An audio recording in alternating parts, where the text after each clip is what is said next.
UV radiation increases about 10% for every 3,000 feet of elevation gain, meaning that cheap baseball cap is leaving you burnt and exhausted. Most beginners rely on sunscreen alone, but sweat makes it fail within an hour. Physical barriers are superior. We are comparing three critical layers: headwear, eyewear, and UPF clothing. First, hats. The Columbia Bora Bora 2, $30, is the classic budget pick, but the brim goes floppy in high wind. The upgrade pick is the Sunday Afternoon's Ultra Adventure, $45. The Ultra Adventure looks goofy with its neck cape, but it covers your ears completely, and the clamshell brim packs flat without losing shape. If you hate the cape look, the Outdoor Research Sunbralette, $55, offers a stiffer 360-degree brim that withstands 30 miles per hour gusts. Now, sunglasses. You don't need to spend $200.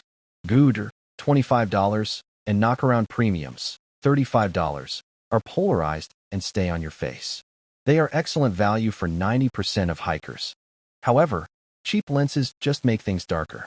Premium glass like Oakley's Prism Trail, $170, or Julbo's Reactive, $220, increases contrast so you can spot roots and snakes in shadows.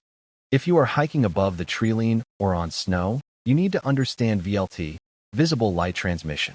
Standard driving glasses let in too much light for alpine environments. For the body, stop hiking in t-shirts.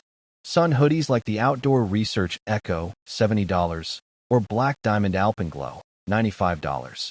Use cooling fabrics that actually feel cooler than bare skin. For exposed skin, ditch the grocery store lotion.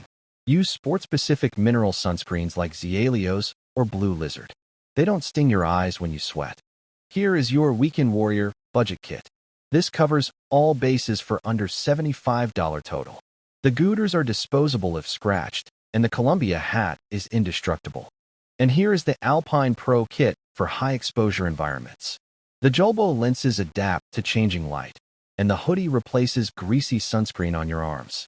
Protect your skin now, so you can keep hiking later.